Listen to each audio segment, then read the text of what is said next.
Buenos días. Buenos días.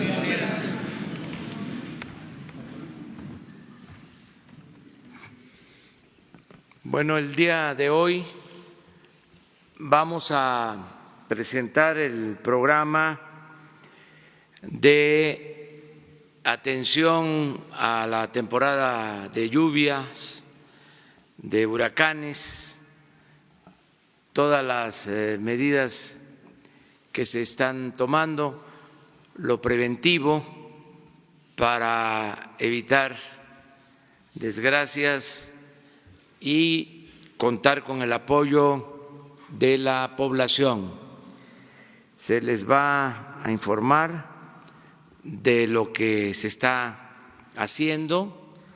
Va a participar la doctora Blanca Jiménez Cisneros, que es la directora general de Conagua, y también el licenciado David León Romero, que es el coordinador nacional de Protección Civil. Este es el programa para hoy. Nos van ellos a explicar cuáles son las medidas preventivas que se están llevando a cabo, cuál es el protocolo que se está siguiendo para atender todo lo que pueda relacionarse con esta temporada de lluvias y de huracanes. También recordar hoy un aniversario más del nacimiento del general Emiliano Zapata Salazar, un dirigente social extraordinario, excepcional, que nació hace 140 años en Anenecuilco, Morelos. Hoy se conmemora un aniversario más de su nacimiento. Este año nosotros decidimos dedicarlo al general Zapata,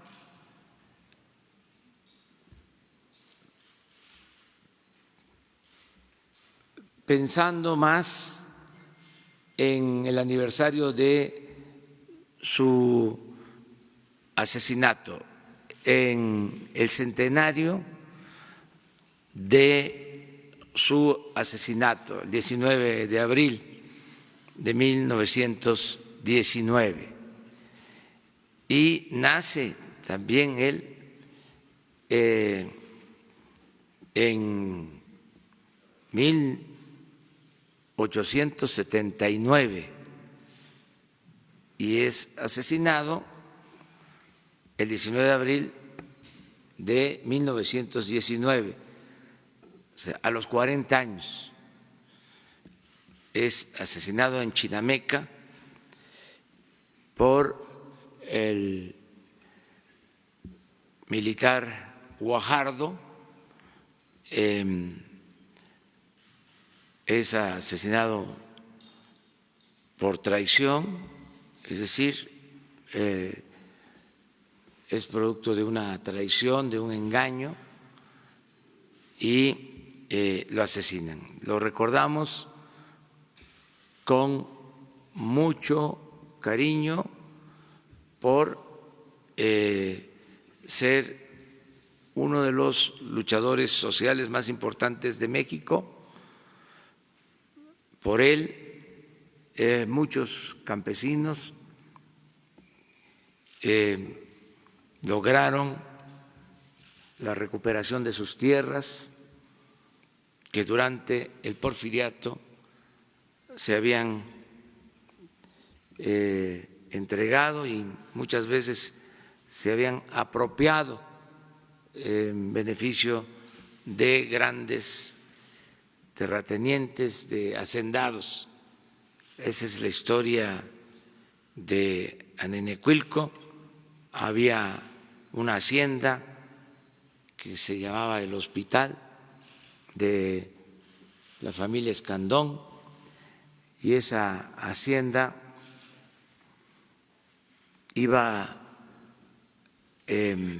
ampliándose, invadiendo las tierras comunales de Anenecuilco. Era la época de Porfirio Díaz y de el auge de la producción cañera, y las haciendas invadían las tierras de los pueblos. Como los hacendados eran muy influyentes, eran los que ponían a los gobernadores. Los de Anenecuilco se quejaban con el gobernador de Morelos. Una vez el gobernador de Morelos le envió el escrito de los representantes de Anenecuilco al dueño de la hacienda, y este señor le contestó al gobernador diciéndole que si los de Anenecuilco querían sembrar, que lo hicieran en maceta. Así era la arrogancia, la prepotencia. Un día, en sigilo, no se tocaron las campanas como era la costumbre cada vez que se reunían en el pueblo para hacer la asamblea. Se corrió la voz, se reunieron todos y los representantes de más edad que hacían las gestiones, los mandaban, hacían los escritos y los entregaban, reunieron a todo el pueblo y les dijeron: ya estamos cansados, necesitamos sangre nueva. No nos hacen caso, y hay que tener otros representantes. Y así en esa asamblea se eligió como representante del pueblo de Anenecuilco a Emiliano Zapata. Entonces él hablaba poco, pero era un hombre de convicciones.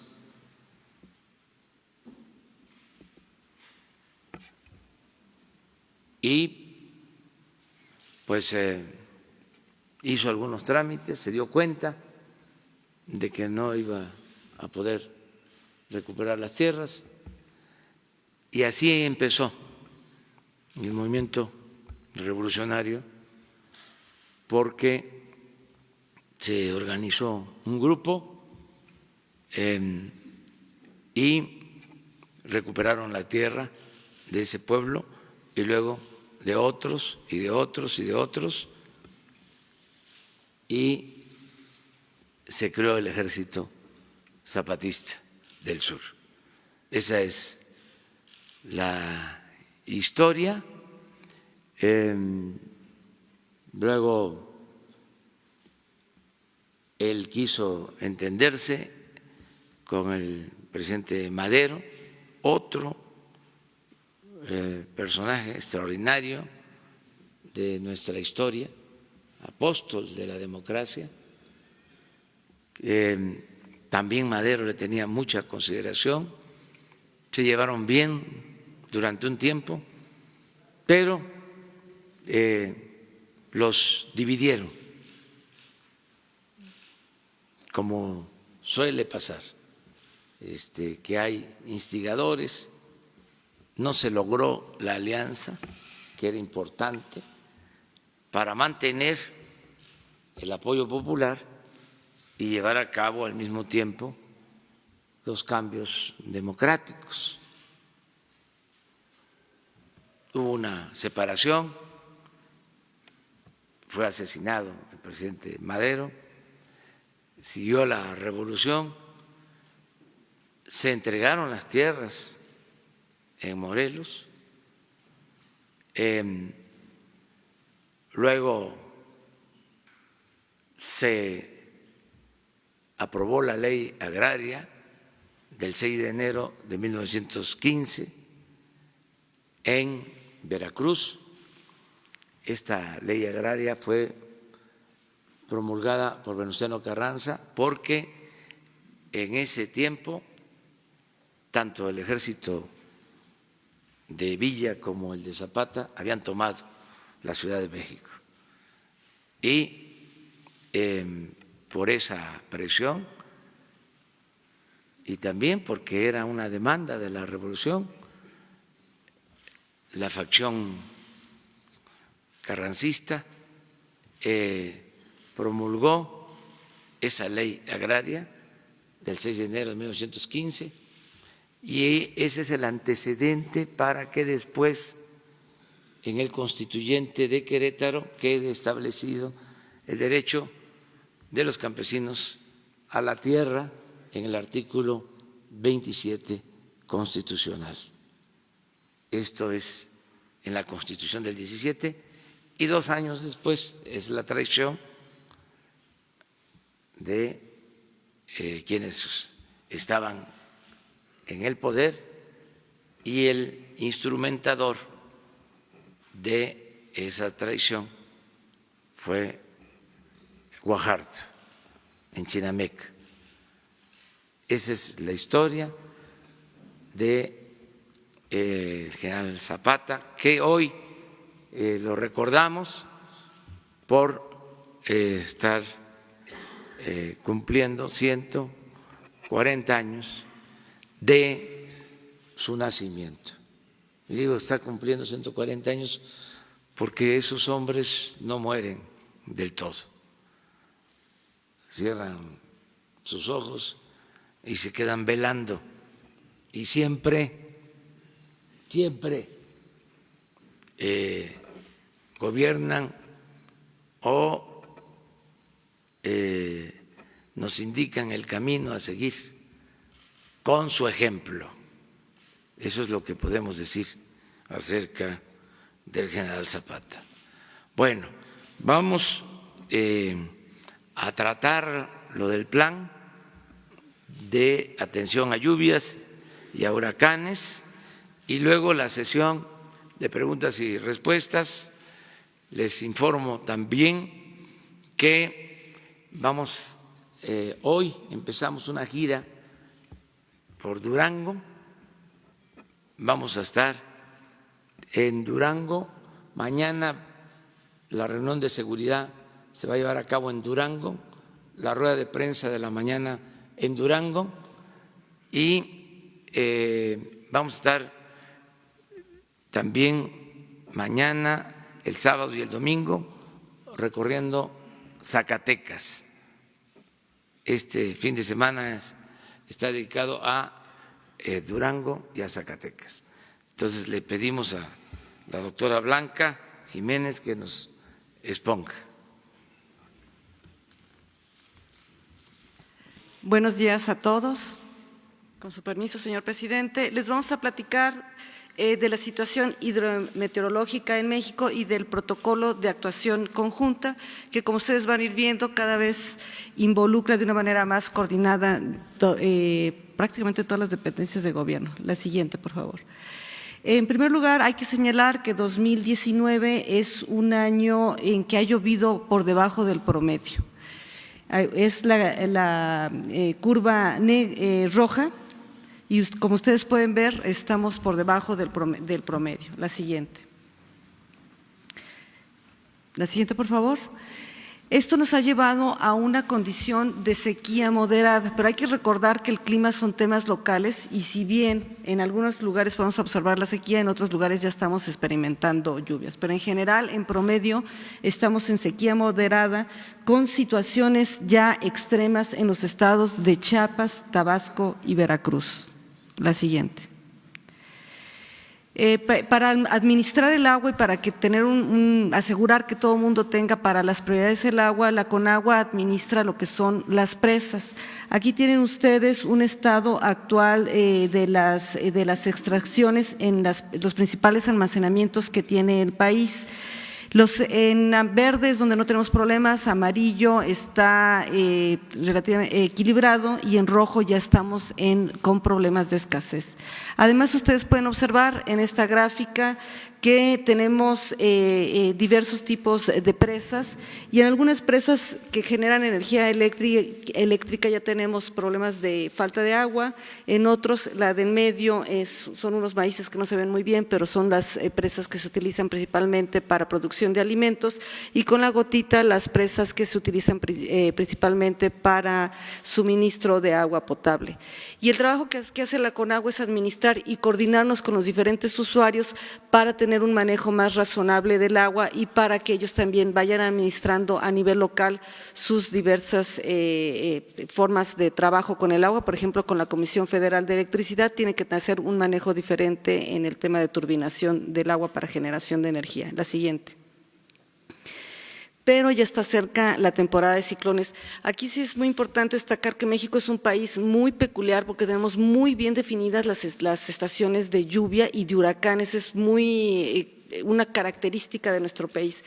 Si bien el periodo de huracanes ya inició, los picos se van a dar alrededor siempre del mes de septiembre y hay un segundo pico alrededor del mes de octubre, que es cuando tenemos los huracanes normalmente más fuertes. La siguiente. La Conagua había pronosticado un total de 33 ciclones tropicales y huracanes, de estos ya han habido 6 y lo estamos monitoreando continuamente, 6 por el lado del Pacífico de un total de 19, todos estos se siguieron y no tocaron la tierra, va desde tormentas tropicales hasta huracanes categoría 3 o 5 que ya tuvimos 2, también aquí mencionar por un lado que la clasificación de la categoría de los huracanes es únicamente con la velocidad del viento, es una clasificación relativamente antigua. Hoy sabemos que no es únicamente el viento, sino la presión y la precipitación lo que interviene, pero seguimos utilizando la misma clasificación. Y la otra cosa, que no se fíen con el tamaño del evento. Hay muchas veces que son tormentas tropicales, pero que transitan muy lentamente, se quedan mucho tiempo en un lugar y tenemos también problemas de inundaciones. Entonces, esto es muy importante para países como el nuestro, que estamos tan propensos a huracanes, todo el mundo debe conocer estos temas. Por la siguiente, ahora, como mencioné, el que haya un huracán no quiere decir que vaya a impactar la tierra, solo algunos impactan la tierra. Y por el lado del Atlántico, ustedes pueden observar, me la pasaron muy rápido, pero es Baja California y Sinaloa los estados donde más impacta. La siguiente, por favor. Por el lado del Atlántico hay 2 huracanes que ya ocurrieron y los principales lugares de impacto es Quintana Roo, Veracruz y Tamaulipas. En esta zona los huracanes son mucho más peligrosos porque por el lado del Pacífico tienden a irse hacia la izquierda y hacia la izquierda van hacia el mar. En cambio aquí cuando se van a la izquierda, pues prácticamente la mayor parte nos golpean. Son sumamente peligrosos los que se forman por esta zona. La siguiente. Mencioné que estábamos en una sequía moderada, pero ya esperamos que con las lluvias que se están ya comenzando a intensificar, nos recuperemos, esperamos tener una recuperación durante los meses de septiembre y octubre para recuperar el déficit del 18% que tenemos.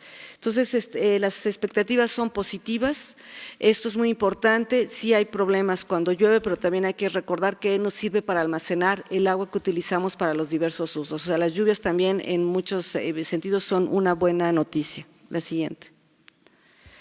¿Cuál es el protocolo de actuación? Aquí también yo creo que a veces la gente desconoce que se tiene que trabajar antes, durante y después de los eventos y para eso trabajamos en forma coordinada a través del Consejo Nacional de Protección Civil, quien es la ente coordinada por el licenciado David León, que nos ayuda a todas las dependencias a trabajar en forma ordenada. La siguiente. Aquí hay una mención especial en Conagua, porque Conagua tiene todo el año estamos trabajando, en primer lugar, con un monitoreo permanente a través del Servicio Meteorológico Nacional, que es la única autoridad del gobierno que está capacitada, que puede emitir este tipo de alertas. Hacemos alertamientos oportunos, lluvias pequeñas, lluvias grandes, eso no importa, estamos constantemente comunicándonos con la población y tenemos acciones de prevención. Aquí yo sí quisiera destacar en el número 3, la primera fotografía, es el Comité Nacional de Grandes Presas, que se transmite desde hace 4 sesiones, en vivo todos los martes a través de Facebook a las 10 de la mañana, todo mundo nos puede escuchar y lo que hemos visto es que ha tenido pues el primer día tuvimos 2,000 gentes y ahorita ya estamos con una audiencia de 17,000 personas.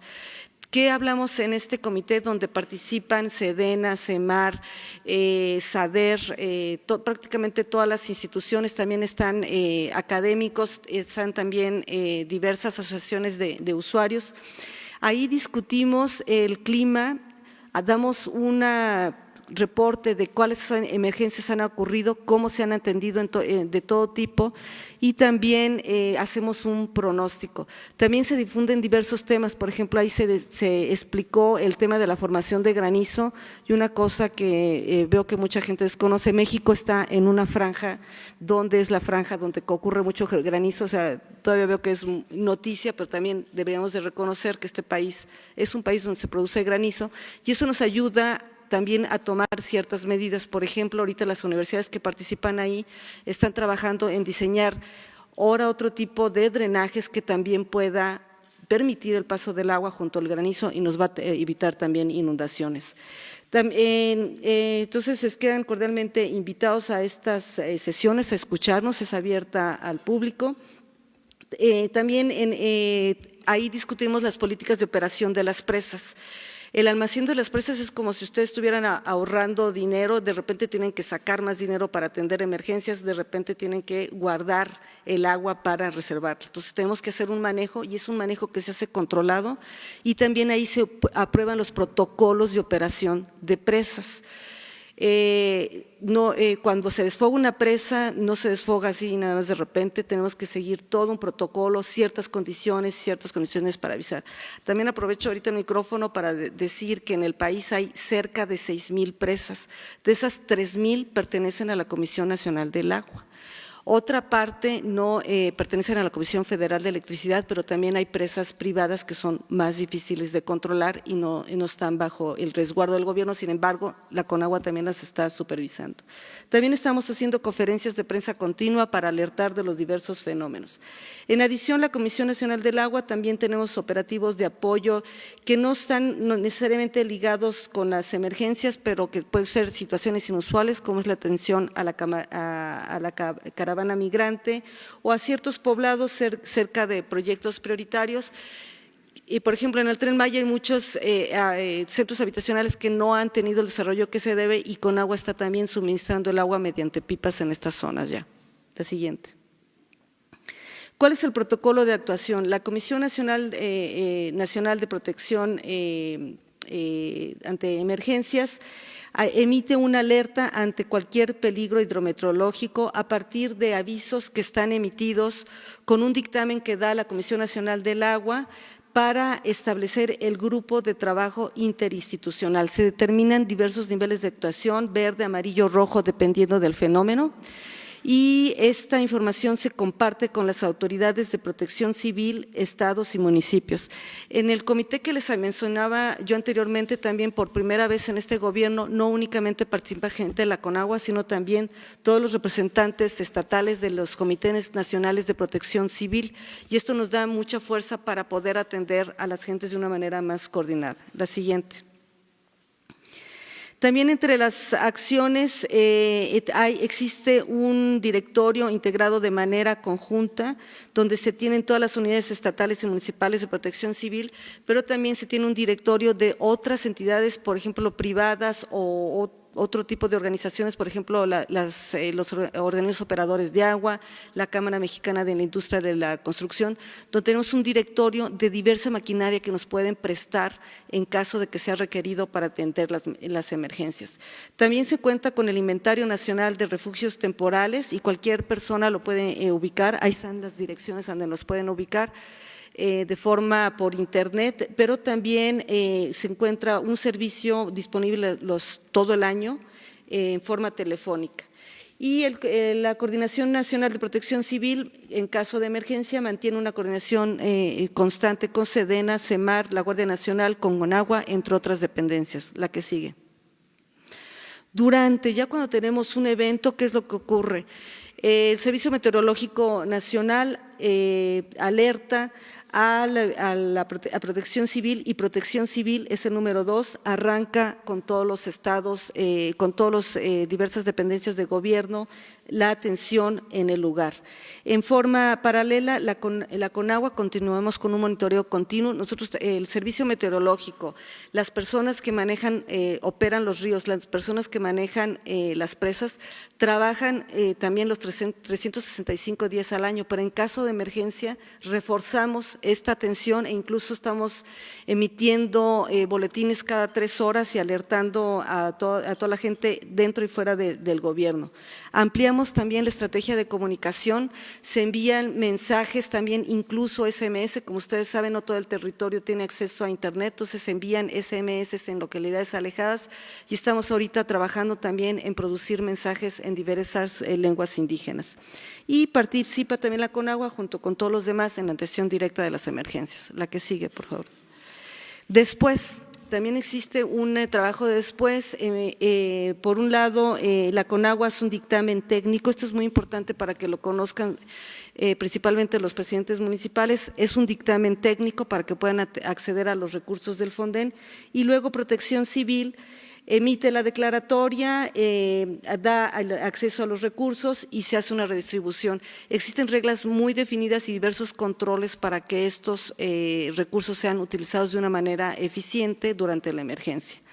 También en paralelo la CONAGUA, pues nosotros nos quedamos limpiando, muchas veces pues también yo digo que muchas veces no sale ese trabajo de la CONAGUA, son unos de veras héroes las personas que trabajan aquí, se quedan limpiando todo lo que es el lodo, drenajes, limpiando las casas. Hacemos junto con Protección Civil un recuento de las afectaciones y posteriormente nos quedamos realizando obras de reconstrucción y limpieza nuevamente de canales y diversos arroyos. La que sigue. Emitimos también una información estratégica que también la pueden consultar en nuestra página. En esta información estratégica tenemos la perspectiva meteorológica, es muy importante seguirla para poder saber qué ciclones van a entrar o no van a entrar, si tenemos un problema de depresión tropical. Muchas veces la gente puede adelantarse con suficiente tiempo para ver los problemas que están ocurriendo. La siguiente. Y hacemos resúmenes semanales de los operativos. Por ejemplo, en esta semana se atendieron 24 operativos con 65 equipos y participaron 65 elementos. También mencionamos cuántos litros de agua potable fueron distribuidos en diversas partes de la ciudad, los desasolves que hicimos, también auxiliamos mucho a los agricultores cuando les falla una bomba. Aquí sonó mucho en la Ciudad de México, por ejemplo, el caso de la CA Invertida, pero en muchos otros estados también tienen problemas de agua y también entra la CONAGUA en esos casos a darle agua a la población. La siguiente. La CONAGUA tan solo posee 21 centros de operación de emergencia, se llaman los CRAES, distribuidos en todo el territorio nacional. Contamos con 769 personas capacitadas para dar atención prácticamente a cualquier tipo de emergencias, no únicamente de inundaciones. Y pasamos, cuando no estamos en emergencias, esta propia gente está entrenada para dar mantenimiento operativo y correctivo a nuestras propias instalaciones. Estamos en permanencia las 24 horas del día, los 365 días al año, y son gente de veras que da todo su corazón por apoyar a la gente, también están entrenadas en el aspecto humano y cuando tengan la oportunidad, ustedes que son reporteros, por favor, tómenles una foto. Rara vez salen en las emergencias. Muchas gracias.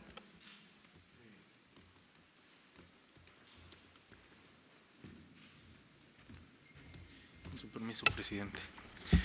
Bueno, muy buenos días a todos. Primero comentar que el Sistema Nacional de Protección Civil está integrado por los tres sectores, el sector público, el sector privado y el sector social.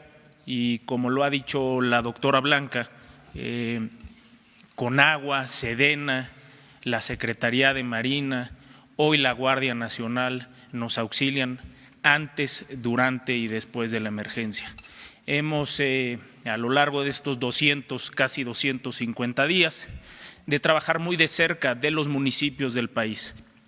El fortalecimiento de capacidades de las unidades municipales de protección civil, el fortalecimiento de las unidades estatales de protección civil. Hoy podemos decir que los 32 estados tienen instalado su Consejo de Protección Civil. Se instaló el Consejo Nacional de Protección Civil presidido por el presidente de México y estamos haciendo un esfuerzo muy importante por tener comités comunitarios de protección civil. Por ejemplo, tenemos estados que tienen 100 municipios y que tienen instalados sus 100 consejos de protección civil y que tienen además 3,000 o 4,000 comités comunitarios.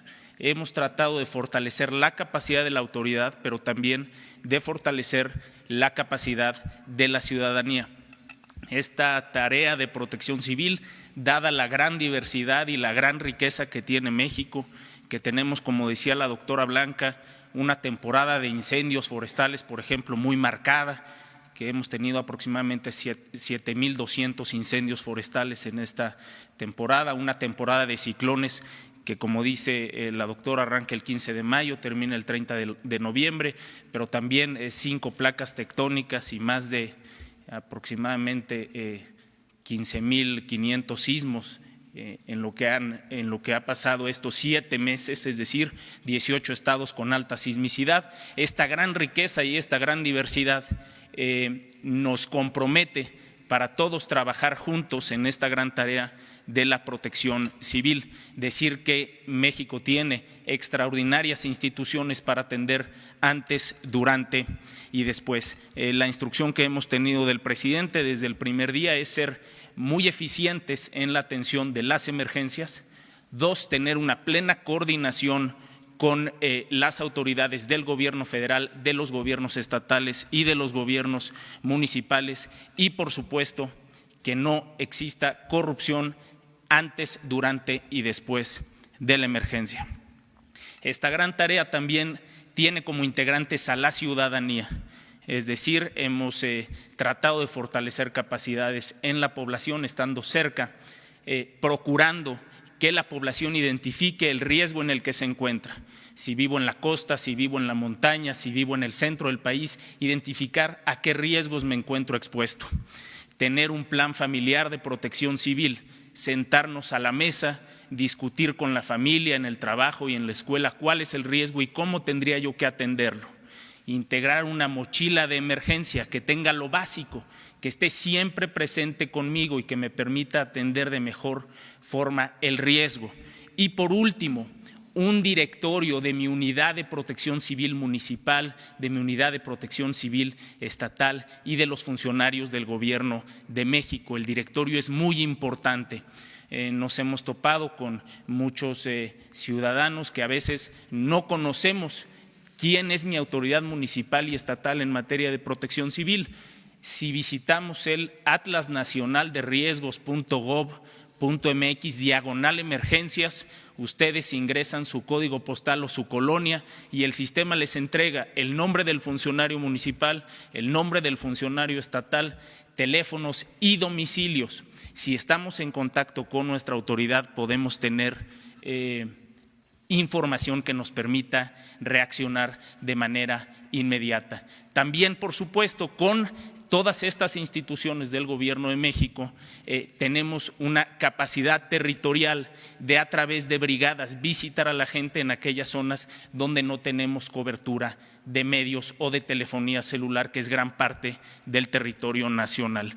Por último, decir que ante esta gran riqueza que tiene México y ante este riesgo que viene aparejado de la diversidad, el Gobierno de México tiene un Sistema Nacional de Protección Civil que se encuentra activo de manera permanente las 24 horas, los 365 días del año para atender antes, durante y después de la emergencia a la población, especialmente a los mexicanos más necesitados. Permiso, presidente. Bueno, esta es la información. Dar a conocer a los ciudadanos, a los mexicanos, que estamos atentos y con un plan bien organizados. Ojalá y no haya huracanes que causen daño, que causen desgracias, y que todos estemos participando, que todos ayudemos. Nosotros estamos haciendo lo que nos corresponde. Siempre es mejor prevenir. Ahora con la tecnología se puede tener información por anticipado y se pueden tomar medidas preventivas. Y estamos actuando de manera conjunta todas las dependencias del gobierno, desde luego contando con el apoyo de la Secretaría de la Defensa, de la Secretaría de Marina y con los planes que desde hace mucho tiempo ellos llevan a la práctica, el DN3 y todas sus acciones de protección civil, pero es un esfuerzo coordinado de todo el gobierno. Bueno, ahora sí, abrimos, a ver, hasta allá. Presidente, bueno, buenos días, Michelle Mejía de Multimedios. Sobre este tema de atención, nada más, si nos pueden precisar, ¿cuándo va a estar listo el túnel emisor Oriente? Hemos estado monitoreando la página ya desde hace varias semanas. Hay un avance físico del 99%. Estaba el compromiso de que la obra estuviera antes de la temporada de lluvias. Entiendo que, bueno, ha estado por debajo de lo pronosticado. Sin embargo, pues ya en estas últimas semanas ha habido varias afectaciones. Exactamente, ¿cuándo ya va a estar lista la obra? ¿Cuándo se va a entregar? Si ya hay día, fecha y hora. Gracias.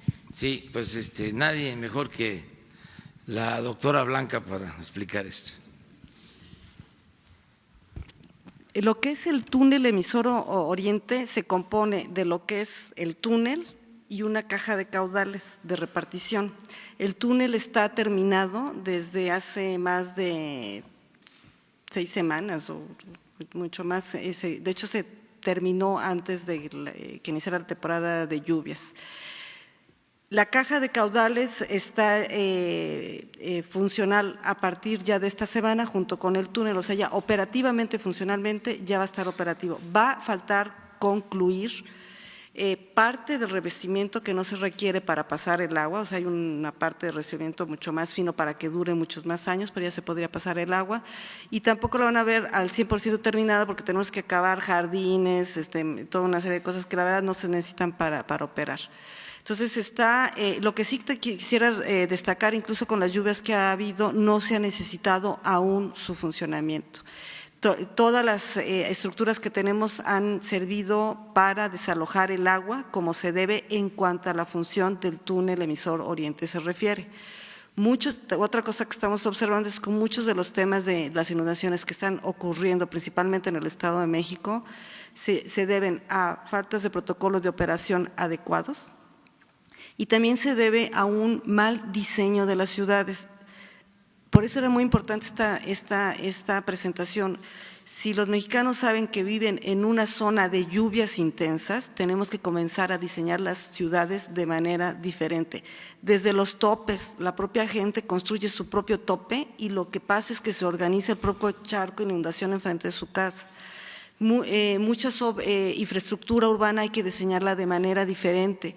Se habla mucho de que, bueno, también muchas de las cosas que hay inundaciones tienen que ver con el problema de la basura, tenemos que hacer una buena recolección de la basura y también tenemos que diseñar drenajes que dejen pasar el agua y retengan el granizo. Tenemos que cambiar la manera de pensar y nos vamos a inundar todos mucho menos. O sea, que ya no haya, digamos, ningún trabajador y que esté operando al 100%, ¿cuándo va a ocurrir esto? Ya este fin de semana. Operando en el término de que pase el agua en caso de que se requiera. No quiere decir, es un túnel que solo se opera bajo ciertas condiciones, porque es sumamente complejo, no sé. Son varios túneles, depende de dónde llueve, por dónde se vaya, una serie de almacenamientos, tenemos diversos protocolos. Aun cuando esté ya operativo, no quiere decir que lo pongamos a funcionar esta semana si no se requiere. Ok, gracias. Y, presidente, aprovechando buenos días, preguntarle… A ver, nada más, ¿por qué no explicas, que es interesante, cuánto tiempo llevó construir este túnel, cuánto costó ahora que se está terminando, cuál es su función? Como maestra que eres. Bueno, tardó 11 años en construirse. A mí lo que me tocó también es el inicio en la universidad hace, ¿qué será? Hace 12 años, más 13 o 14 años que se inició la construcción de este túnel. Se comenzó a construir porque la ciudad se inundaba y ya no podíamos sacar el agua por drenaje. Generalmente el agua residual se busca meterle poco dinero, al agua potable sí le metemos bombeo y energía eléctrica, entonces el agua residual siempre la transportamos por gravedad. Está la Ciudad de México, también es que es una cosa rarísima que toda el agua sale hacia el norte y la construyamos por gravedad. Por la sobreexplotación del agua en ciertas zonas se fue invirtiendo la pendiente, bajando la ciudad y eso nos creó toda una serie de inundaciones, ya no podía fluir el agua. Entonces se comenzó a decir que teníamos que, aparte de tener el otro drenaje profundo que tenemos desde los años 70, teníamos que tener una salida interna porque como estaban en esas condiciones, ese drenaje profundo que teníamos y que sale más bien para el poniente, lo operábamos todo el tiempo y no había manera de darle mantenimiento. Comenzó también a bajar su capacidad de conducción y tenemos una teoría que le llamamos la teoría del Volkswagen. Esa teoría decía es que ya alguien está un Volkswagen atorado adentro, ya se bajó y no estaba adentro, estaba muy deteriorado ese drenaje y en caso de colapsar ese drenaje íbamos a tener una inundación en cuestiones de horas de la Ciudad de México donde iban a estar cubiertas por más de 2 metros cúbicos, 2 metros de altura, más de 5 millones de habitantes en el centro, que iba a ser muy difícil de evacuar. Si ustedes tienen una contingencia de este tipo y tratan de sacar 5 millones de gentes de una ciudad del centro donde alrededor están, era prácticamente imposible. Se hicieron diversos estudios y también se implementó un programa donde ya estábamos pensando poner lanchas para sacar a la gente. ¿Qué íbamos a hacer? A mí en particular me tocó, imagínense que hay una inundación, uno dice, bueno, sí, qué terror, pero una de las cosas que no funcionarían serían los drenajes, entonces, ¿a dónde va a ir tanta gente al baño? Entonces, bueno, todo ese tipo de cosas lo estuvimos analizando. Fue entonces cuando se decidió construir este otro drenaje alternativo para tener 2 drenajes de salida, poder darle mantenimiento uno a otro. Ahora en paralelo ha ido creciendo la ciudad y tenemos ya también protocolos de operación conjunta, en eso se ha evolucionado mucho, tanto el Distrito Federal como el Estado de México tenemos y la Conagua operamos, o sea, cuando empieza a llover, estamos ahorita recibiendo, pues ahorita se está lloviendo ya cada 2 o 3 horas recibimos constantes mensajes y hay gente que está en constante comunicación, qué túneles abrir, a dónde sacar el agua, a dónde desviar. Sigue habiendo problemas de drenaje porque Otros lugares no han desarrollado los drenajes para verter a los drenajes profundos. Ese es un problema que también vamos a tener que atender. Tuvo un costo muy por arriba, o sea, como entre 4 o 5 veces más del costo inicial estimado. Se arrancó sin un plan apropiado, un plan completo. Y una cosa que también estamos pensando que sería bueno tener un tema de difusión. La gente cree que hacer un túnel a 200 metros de profundidad es muy fácil, pero piensen ustedes cuando ustedes están con una perforadora. Hay ciertas paredes que se va uno como facilísimo y otras cuando están paredes no van tan rápido. Entonces, lo que faltó ahí fue hacer suficientes estudios del tipo de suelo y hubo una ocasión en que la máquina estuvo, que es una visita padrísima, ambas que el presidente no ha querido ir, pero invitamos también a los medios de comunicación en una ocasión. Entonces, hagan de cuenta que es un taladro enorme de 7 metros de diámetro, preciosa la máquina, y de repente se encuentra piedras, pues entonces nos acaba todo lo que es las herramientas o los dientes que tiene la tuneladora. Entonces tenemos que parar, sacar la tuneladora que lleva varias semanas, meter otra cabeza, y una vez se quedó atorada 6 meses se tuvo que sacar por cachitos. Entonces, esto tuvo mucho retraso, actualmente está súper auditada, continuamos auditándola y ahorita también se va, esta no es una buena noticia, pero ya están informadas las empresas, como no acabaron en la fecha que habían dicho, también se les va a aplicar una penalización. Muy bien. Y la otra pregunta, preguntarle con respecto a la seguridad, si ya hay una fecha de cuándo puede estar listo, no sé, digamos, la segunda generación de elementos de la Guardia Nacional que se van a desplegar. Se lo comento porque, por ejemplo, en la semana que se anunció que fue la conferencia en Valle de Bravo, el gobernador comentó que había una incidencia delictiva a la baja. Sin embargo, pues digamos en la realidad pues se ve que esto no es así. ¿Cuándo van a estar, digamos, desplegados ya la segunda, digamos, generación? ¿En qué entidades? En este caso, por ejemplo, en el Estado de México, si se van a atender, y lo que le había comentado la semana pasada, en transporte público, si estarían, por ejemplo, en condiciones los elementos de la Guardia Nacional incluso de subirse al transporte público para evitar pues más robos a los transeúntes. Y por otra parte, también aquí en la Ciudad de México también se ha dicho que está la incidencia a la baja y también ocurre el mismo problema. Y por último, nada más saber si ya hay una fecha también de cuándo se va a poner la primera piedra de las instalaciones de la Guardia Nacional. Nos comentó que era pronto, pero sí saber si ya hay una fecha. Gracias. Bueno, ya se está trabajando en la Constitución de la Guardia Nacional. Es un proceso. Recuerden ustedes que no había más que la Policía Federal con 10,000 efectivos.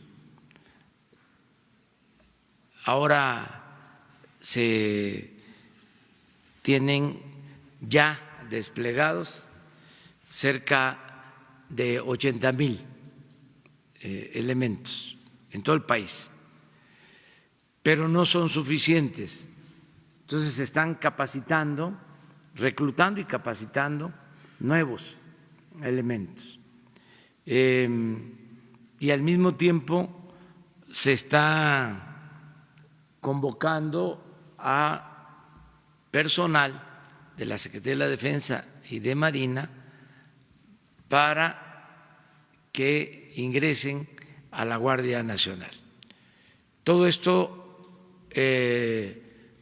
con información, con motivación. Tanto el secretario de la Defensa como el secretario de Marina están recorriendo el país, hablando con los cuerpos de tropa, hablando con soldados, informándoles todo lo relacionado con la Guardia Nacional para que también los que lo deseen se vayan incorporando a la Guardia Nacional. Personal que está en el Ejército o en la Marina. Se está informando, por ejemplo, sobre los tabuladores, sobre cuánto van a ganar. Esto es importante. Y cuáles son las prestaciones. Es un proceso que se está llevando a cabo. Decidimos hacer un esfuerzo y van a ganar en promedio, sin descuentos, 19,000 pesos mensuales. Esto es un poco más de lo que ganan actualmente los soldados sin grado. Son como 4,000 pesos más al mes. Y de esa manera estamos llevando a cabo el reclutamiento. Ya tenemos los fondos, por eso es importante la austeridad republicana y no permitir la corrupción, porque se cuenta con presupuesto para algo que es prioritario, que es fundamental, la seguridad pública. Y también ya se cuenta con presupuesto para la construcción de instalaciones, porque no se quiere que se despliegue la Guardia Nacional y no tengan donde alojarse, lo que pasaba con la Policía Federal, que se hospedaban en hoteles o en campamentos de manera muy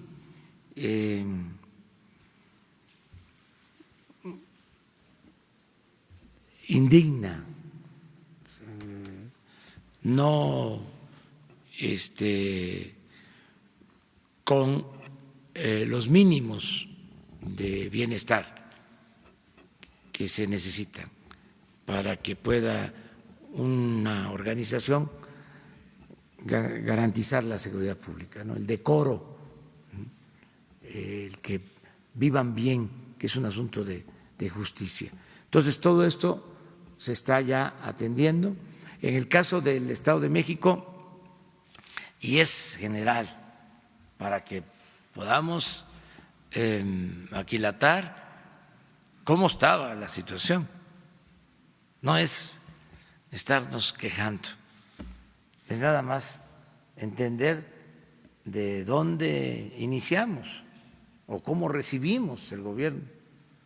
En el caso del Estado de México hay 16,000 policías para atender a 18 millones de habitantes. Ya se pueden imaginar.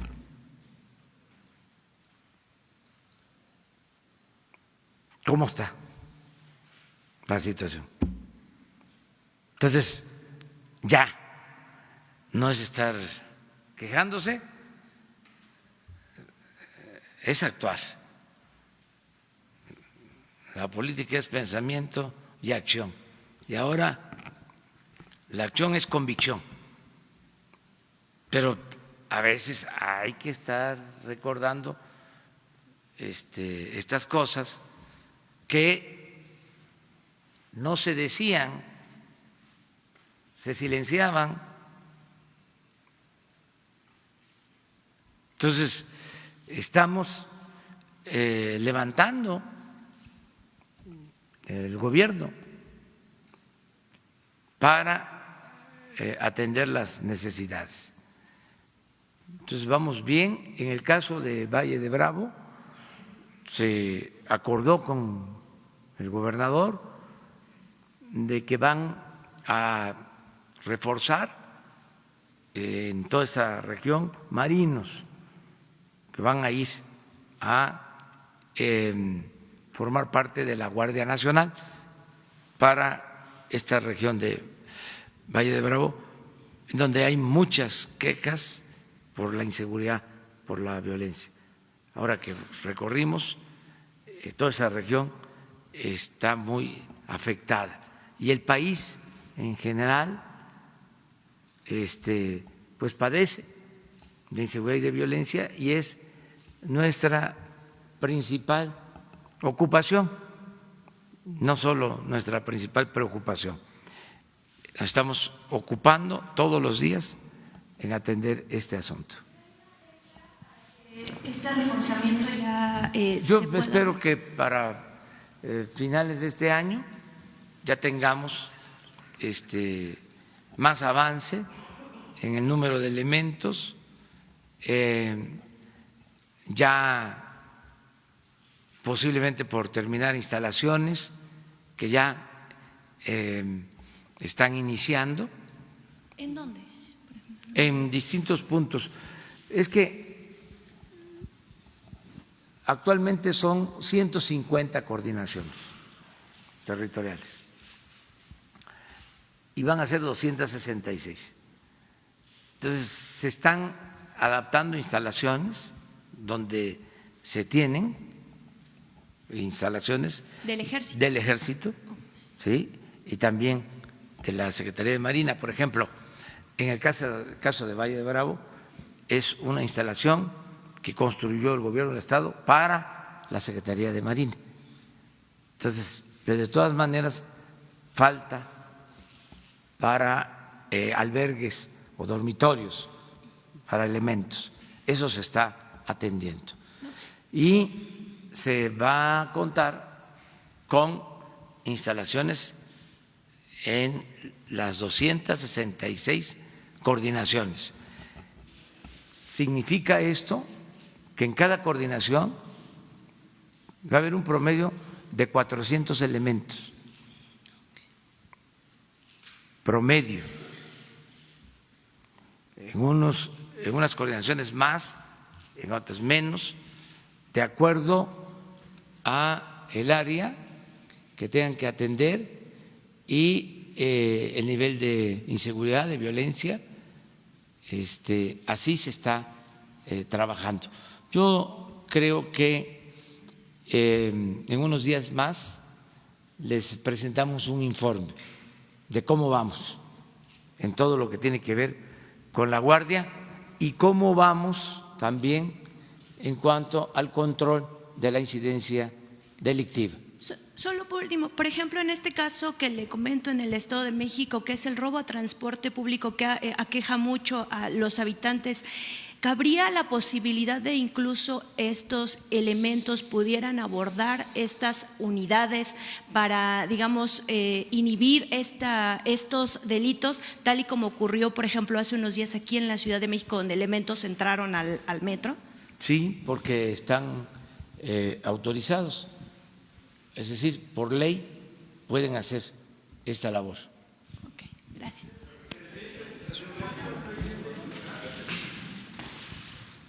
Buenos días, señor presidente. Julio Mar Gómez, de Red 360 y de 911 Noticias. La pregunta es para el Coordinador Nacional de Protección Civil.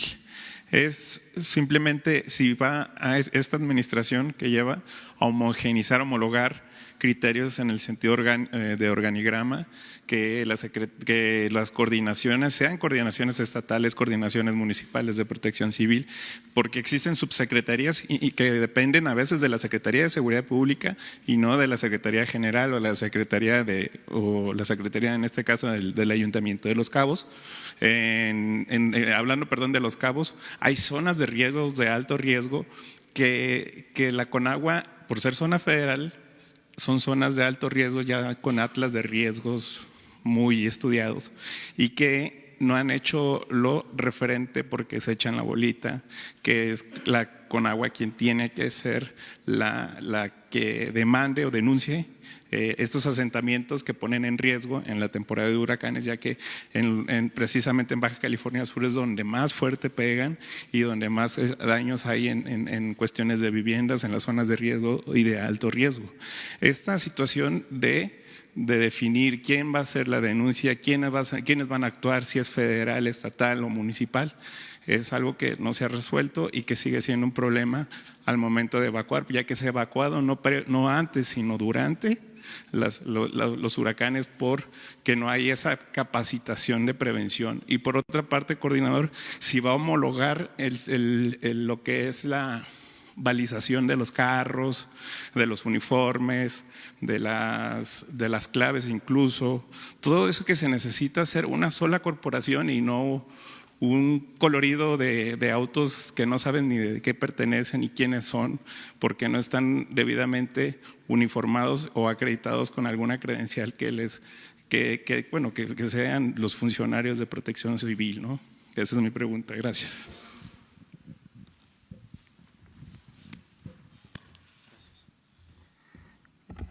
Julio, el señalamiento que haces es pertinente. La ley de protección civil le da la atribución primero al municipio, después al Estado, y una vez que estas dos entidades se ven rebasadas en la atención de la emergencia o en procesos también de planeación, la Federación acude en auxilio. Nos hemos concentrado, por supuesto, en analizar y en tratar de revertir el tema de la ley. Esa es una atribución que hoy tiene, y que siempre la ha tenido, el Poder Legislativo, y están corriendo un proceso de una nueva legislación que permita atender justamente los señalamientos que estás haciendo. En la coordinación, en el Gobierno federal, en lo que nos hemos concentrado es en fortalecer las capacidades de esos municipios y de esos estados. Particularmente refieres el tema de Baja California, que en lo personal, no solo yo, sino los compañeros del Gobierno de México hemos estado en distintas ocasiones en la región justamente por el riesgo que representa, pero nos hemos concentrado en el fortalecimiento de capacidades de la autoridad y la población. Dos, en homologar, sí, el protocolo de actuación en los diferentes fenómenos que ocurren en el país.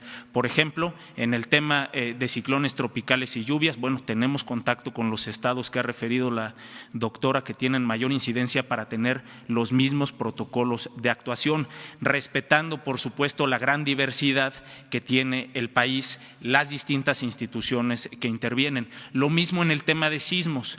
Prevensismos es un programa que tiene el Gobierno federal que homologa los protocolos de los 18 estados que tienen mayor incidencia en sismos. Nos hemos concentrado en prepararnos mejor, en prevenir y que esto nos permita operar de mejor forma cualquier emergencia o desastre que se pudiera presentar. Por ejemplo, en el tema particular de los sismos, no podemos nosotros controlar la sismicidad de este país, pero lo que sí podemos controlar todos es el nivel de preparación que cada uno de nosotros tenemos, la autoridad, la población y, por supuesto, un elemento muy importante, participante central del Sistema Nacional de Protección Civil, que son los medios de comunicación que nos permiten enviar a la comunidad, a la población, información cierta y puntual para que la población pueda tomar mejores decisiones, por supuesto,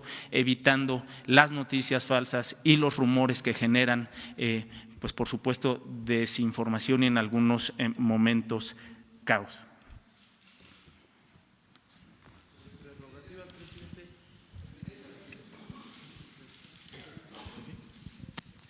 Gracias, presidente. Antonio López, de La Razón. Oiga, pues ayer usted hizo este llamado a los dirigentes de los partidos para que puedan buscar la forma de reducir el dinero que se le está entregando por prerrogativas. Ayer ya levantó la mano la presidenta de Morena, Jacob Polevsky, y platicó con La Razón, nos informa que ella está en toda la disposición de reducir al 50% las prerrogativas que se le están otorgando al partido, con lo que se podría generar una reducción de 1.760 millones a poco más de 880 millones de pesos. No solo eso, sino que la presidenta de Morena pone la vara más alta y dice que ella está dispuesta, previo análisis, a reducir incluso al 60% estas prerrogativas. El resto de los dirigentes no se han pronunciado, presidente, en esa materia. Preguntarle, pues, si usted les va a reiterar este llamado e incluso si los reta, pues, a subir la vara, como lo hizo la presidenta de Morena. Gracias. Bueno, pues yo celebro que ya haya respuesta de un partido.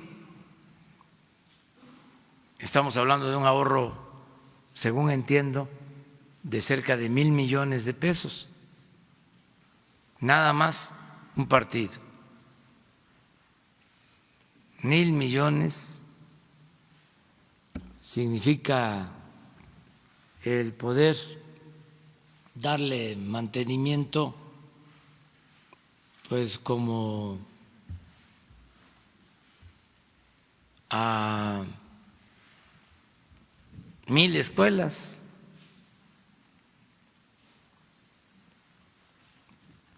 A ver, hagamos la cuenta. A 1.000.000 por escuela, 1.000. Es eso, ¿no? 1.000 escuelas que se están derrumbando, que se están cayendo. Necesitamos arreglarlas. Ese 1.000.000 por escuela alcanzaría hasta para hacer un aula y para impermeabilizar, pintar, arreglar los baños. Eso sí, se trata de una escuela de organización completa, grande, pero podría ser 500,000 y ya son 2,000 escuelas. Desde aquí se entrega el dinero a las escuelas. Eso sería extraordinario que vinieran aquí. Nos ponemos de acuerdo con los dirigentes, con los gobernadores y se asignan los presupuestos a cada escuela, se entregan los cheques para que los padres de familia con los maestros administren ese dinero y reparen las escuelas. Ese es un programa. Hay otros, desde luego, becas para estudiantes pobres de preescolar, de primaria, de secundaria y muchas otras acciones. Arreglar centros de salud que están en mal estado, comprar equipo médico para hospitales, en fin, sí ayuda, bastante. Entonces vamos a esperar a ver qué resulta, también a ver cómo está la legislación, si en este caso puede regresar etiquetado ese dinero a la Secretaría de Hacienda y el partido que reduzca sus gastos, sus prerrogativas, pueda manifestar en qué quiere que se utilice el dinero. Eso sería muy bueno.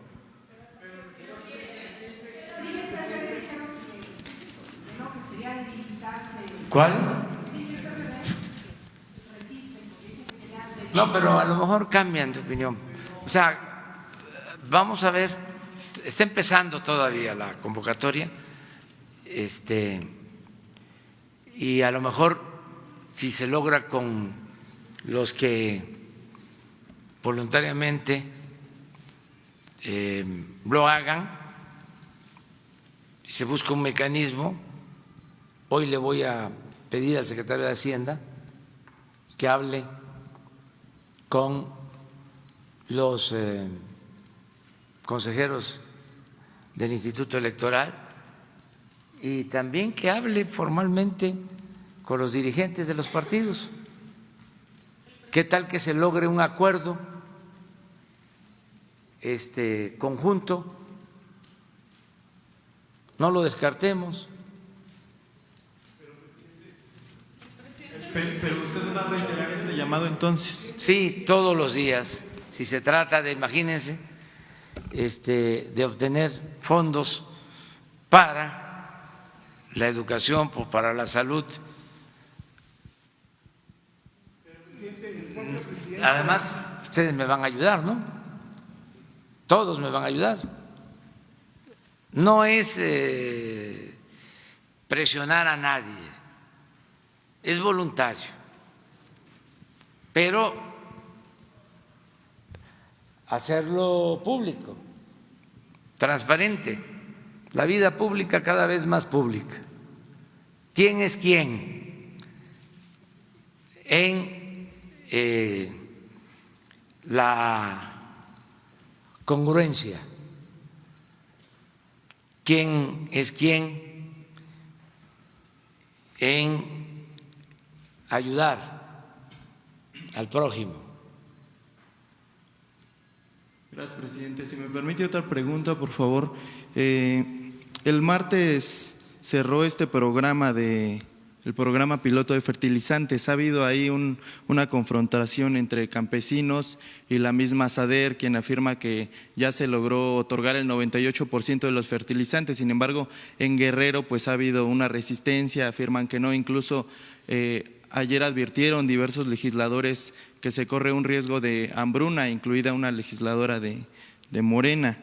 El día de hoy el Frente Auténtico del Campo anunció bloqueos en 300 puntos del país, incluidos puertos, aeropuertos, bloqueos a todas las casetas de entrada y salida de la Ciudad de México y también cierres a la Cámara de Diputados, senadores, la Bolsa Mexicana de Valores y la misma SADER. Saber pues qué mensaje le envía a ellos. Pues que estamos atendiendo lo del fertilizante, sí hay estas discrepancias acerca de cuánto se entregó de fertilizante. Hay un programa para que no se deje de entregar el fertilizante a todos los campesinos. Como hubo un cambio, hubieron inconformes o hay inconformes, porque este programa ya existía. Habían quienes se hacían cargo del abasto del fertilizante, quienes vendían los fertilizantes, quienes operaban el programa.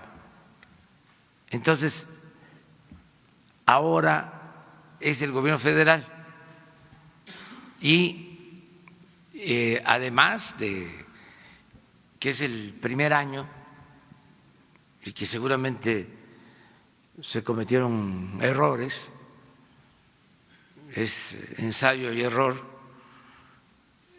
Además de eso, pues hay inconformes porque eran los que manejaban el programa, al grado de que bloqueaban los caminos para que no se entregara el fertilizante.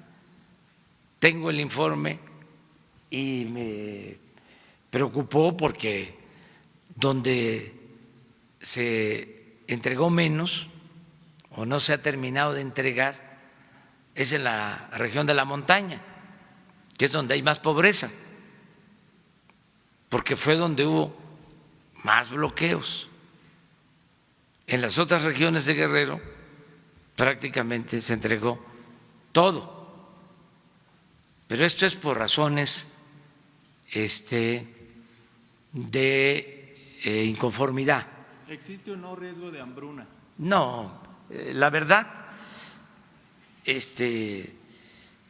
duele mucho decir que Guerrero, y en especial esa región de la montaña, es donde hay más problemas de desnutrición, para decirlo así, de manera muy fuerte, duele, hay hambre.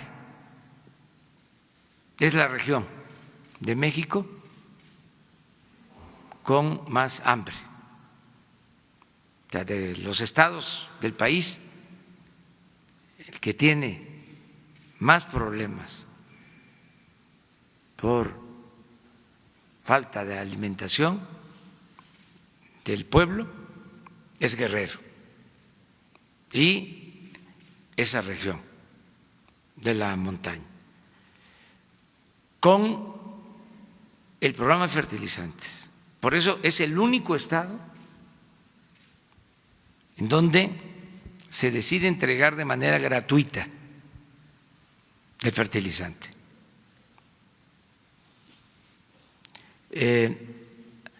Pero con este programa y con lo que estamos haciendo ahí, contrario a lo que se sostiene por los inconformes, va a aumentar la producción y lo vamos a aprobar. Van a tener más producción este año. Ahora, del movimiento, hablando también en plata, con toda claridad, del movimiento campesino, de las movilizaciones, la inconformidad es porque ya no se van a entregar fondos a organizaciones y entonces no quieren aceptarlo y piensan que con la protesta nosotros vamos a dar marcha atrás. Esta es una decisión que hemos tomado, todo el apoyo va directo a los campesinos, no a las organizaciones, no a intermediarios, porque tenemos pruebas de que no llegaba el dinero que recibían las organizaciones, es decir, no le llegaba a los beneficiarios, no les llegaba a los campesinos, llegaba con moche, con piquete de ojo. ¿Qué hacían? Recibían los recursos, había un manejo de gestión, hasta lenguajes que se fueron acuñando durante el periodo neoliberal. Habían expertos en bajar recursos. Solía escucharse eso. Yo me hago cargo de bajar recursos. Yo te bajo recursos. Les decía yo que cada vez que se iba a aprobar el presupuesto, movilizaciones para que los legisladores con Hacienda aprobaran bolsas especiales del presupuesto para entregar a organizaciones. Dirigentes viviendo muy bien, colmados de atenciones, de privilegios, y campesinos pobres.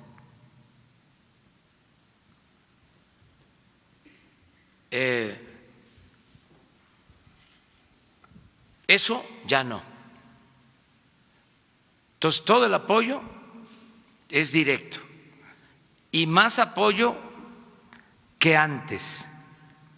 También que quede claro. Nada más que ya no a través de las organizaciones. ¿Qué hacían? Recibían el dinero y si acaso lo que entregaban eran despensas, frijol con gorgojo, y no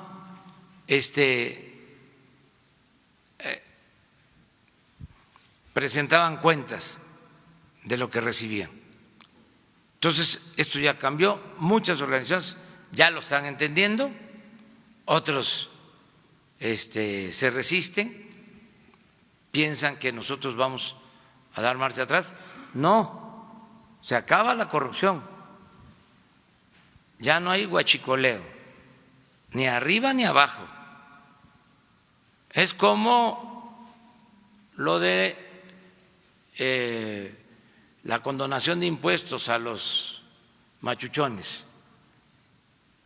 Ya no se acepta el influyentismo, nada de que vamos a condonar impuestos a grandes empresas, a bancos, y vamos a estarle cobrando impuesto a los pobres, a las clases medias, a los comerciantes, a los pequeños y medianos empresarios y a los de la cúpula, como sucedía, se les condonaban los impuestos. Es una gran inmoralidad. Entonces, es parejo, se termina la corrupción.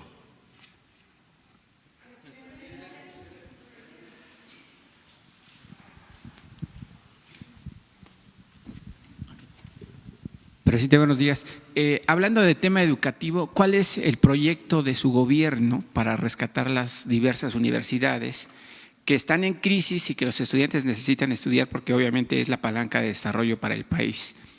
Que además esas universidades cayeron en bancarrota porque se desviaron fondos por parte de los rectores y en complicidad con los gobernadores. Prueba de ello está ahí Michoacán, está Colima, está Tijuana, está Oaxaca. ¿Cuál es el proyecto de su gobierno para rescatar esas universidades? Es la primera pregunta y después para la doctora Jiménez, si me lo permite. Bueno, estamos impulsando la educación, haciéndolo también con la participación de padres de familia, maestras, maestros, con la participación de expertos, pedagogos, especialistas en materia educativa, con los gobiernos de los estados, y no van a faltar recursos para las universidades.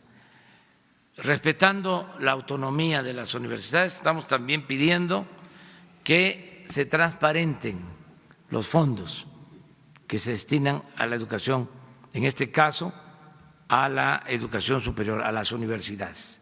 No es nada más estar pidiendo y pidiendo presupuesto sin rendir cuentas.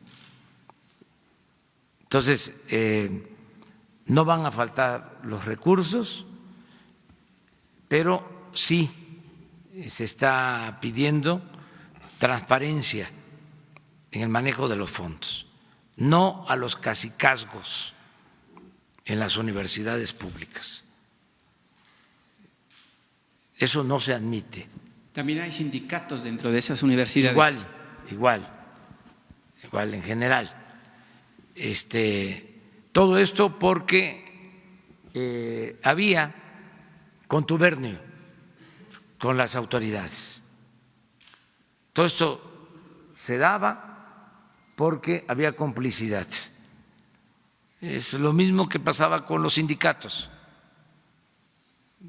con los dirigentes sindicales, que eran protegidos por el régimen. Nada de eso ya se permite. También ya inició el programa de las universidades públicas del sistema Benito Juárez.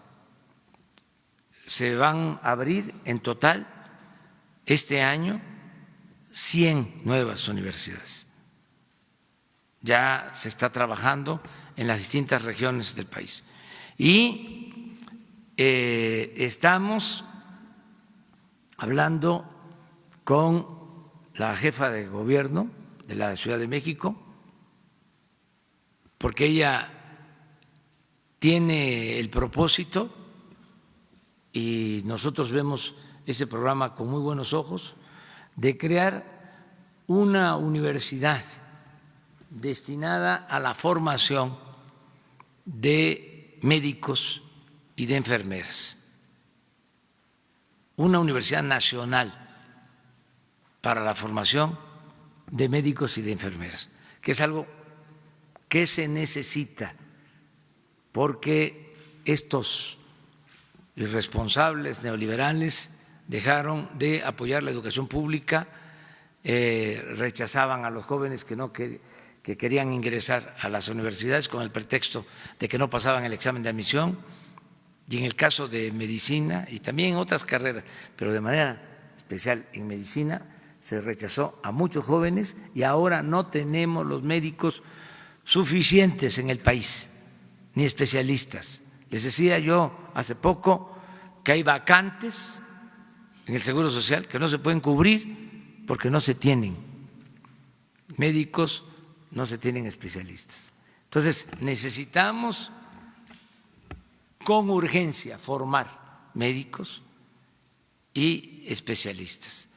Y ya existe este proyecto, es decir, se está pensando en la creación de una universidad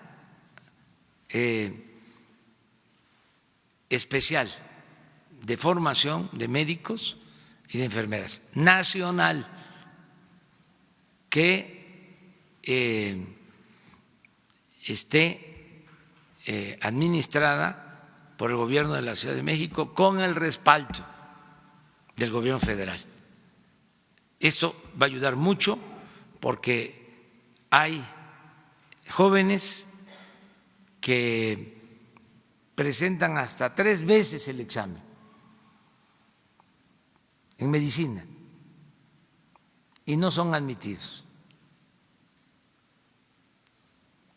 Entonces, estamos pensando en apoyar mucho todo lo relacionado con la educación. Es parte de los programas. Aquí aprovecho de adelantarlo. Se está hablando con Claudia, también con el secretario de Salud, el doctor Alcocer, y también con la Secretaría de Defensa, para aprovechar la experiencia de la escuela de formación de médicos, la escuela militar de salud que tiene el Ejército, para contar con apoyo de jubilados o médicos en retiro que pueden ayudarnos mucho a participar en este plan. Y desde luego se va a contar, estoy seguro, con los médicos de los institutos, son de primera, cardiología, nutrición, cancerología, los institutos de salud, que son de muy buenos centros médicos.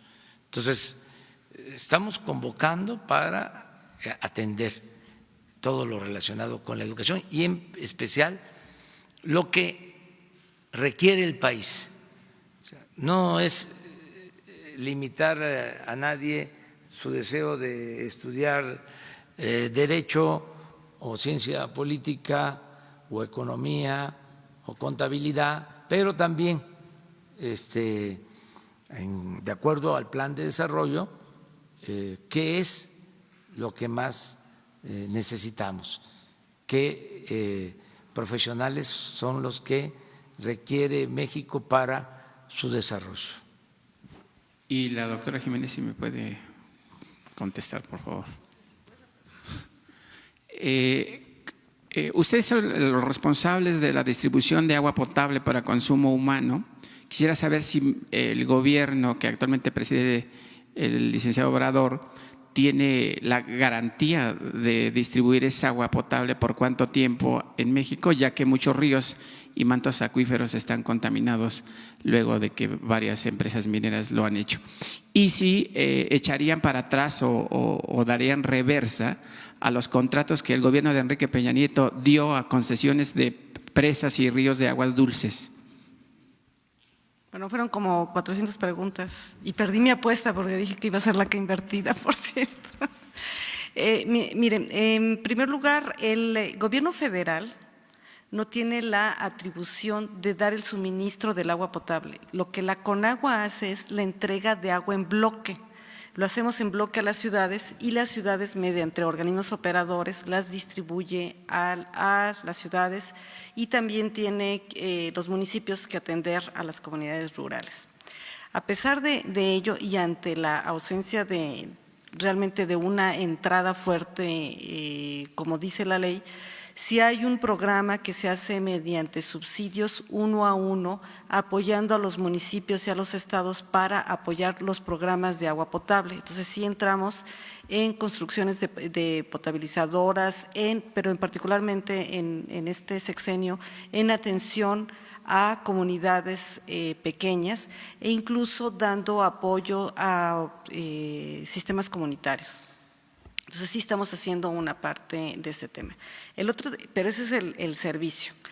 Usted luego me habló del tema de la calidad del agua de las fuentes, que esa sí es completamente atribución federal. De entre las cuestiones que hacemos de administración del agua, que es la cantidad, dar el agua en concesión y recogerla, porque acuérdense que es un recurso renovable, también tenemos la función de vigilar la calidad de los diferentes cuerpos de agua. Y estamos trabajando en diversos programas para proteger la calidad del agua. En cuanto a que si se les retira o no se retira el sistema de concesiones a las presas, no hay ahorita presas concesionadas, hay pues muy pocas.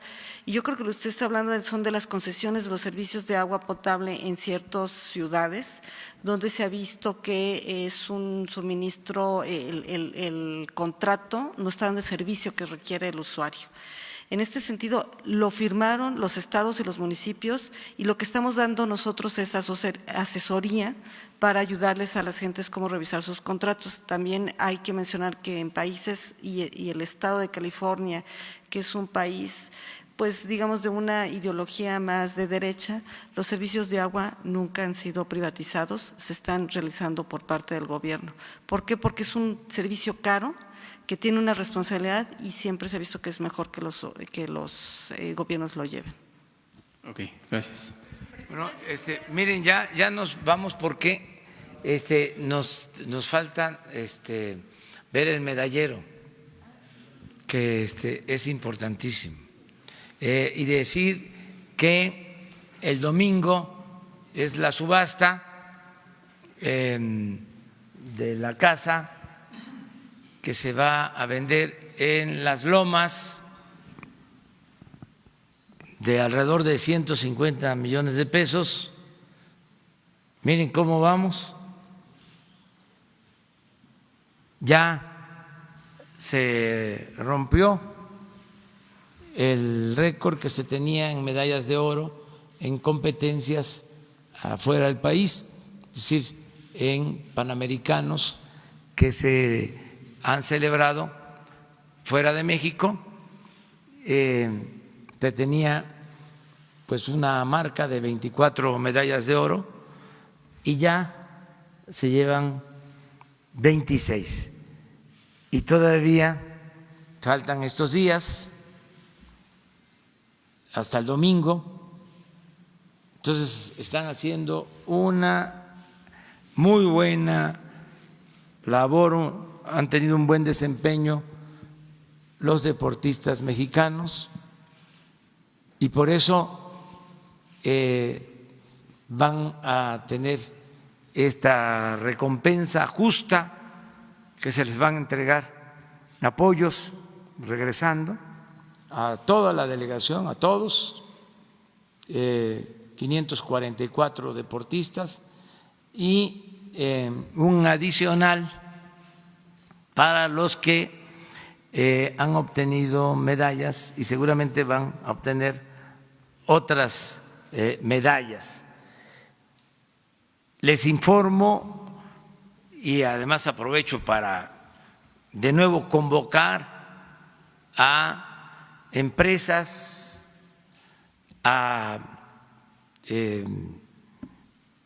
ciudadanos que tengan posibilidad de adquirir la casa de Las Lomas.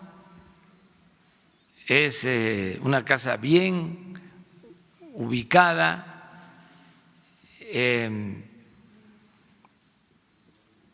son creo que 1,000 metros cuadrados. Es una casa grande, está evaluada muy por abajo de su valor, porque se hizo un avalúo de que se tiene que respetar de 100 millones, pero puede costar 150 y hasta más. Entonces, con eso nos alcanza para entregar las becas por un año a todos los integrantes de la delegación de deportistas que están ahora en Perú. Son 20,000 pesos mensuales durante un año,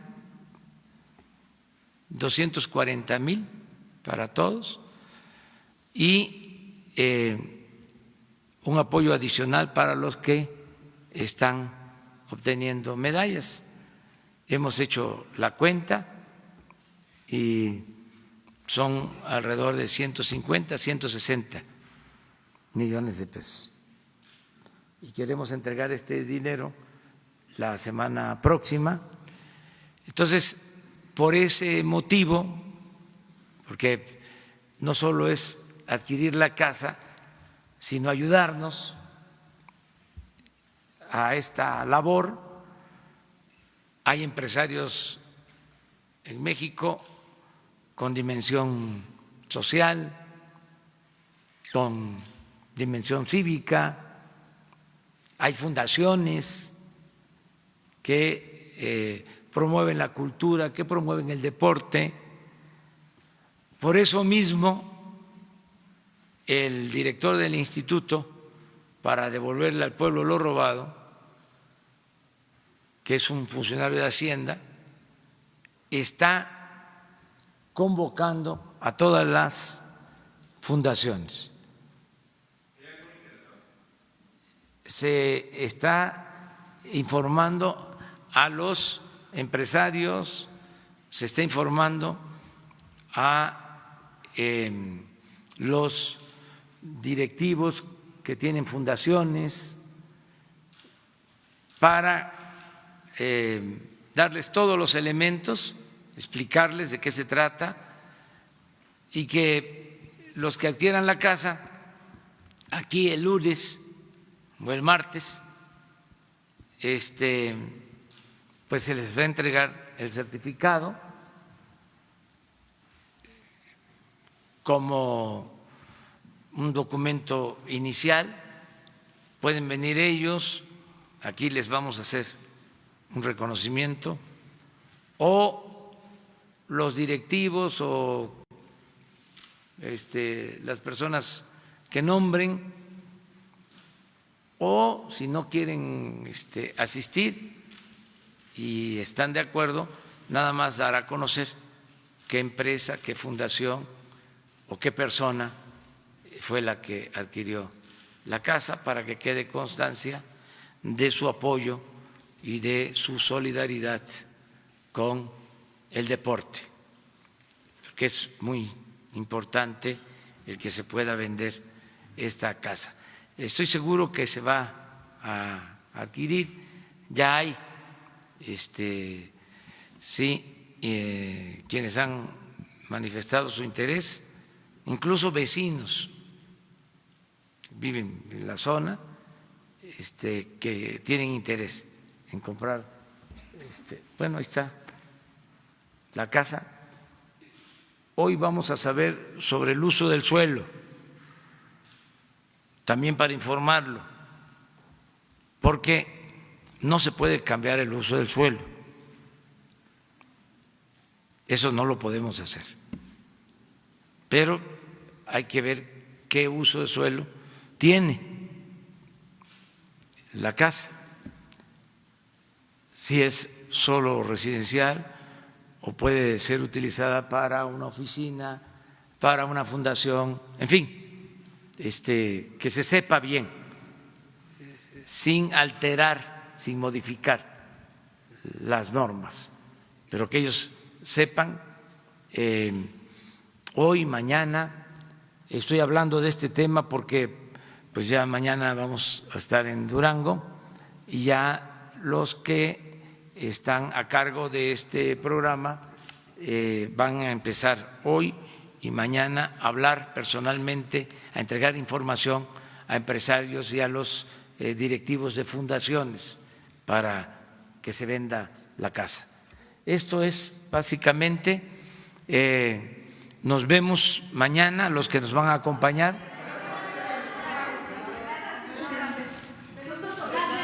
Fueron detenidos ayer en Mississippi de las redadas en Estados Unidos. ¿Tiene información? Mañana hablamos, mañana continuamos.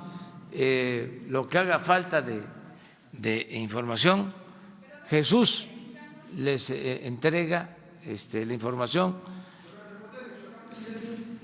Jesús les informa de todo lo que haga falta. Muchas gracias. Muchas gracias. Es que sobre eso también Relaciones Exteriores está informando sobre esta situación. Hoy mismo Relaciones Exteriores va a informar, es mi compromiso. Y mañana seguimos adelante. Hay varios temas pendientes. Vamos a ir poco a poco desahogando toda la información. Pero siempre va a haber polémica y que viva la polémica. Bueno, muchas gracias. Adiós, adiós.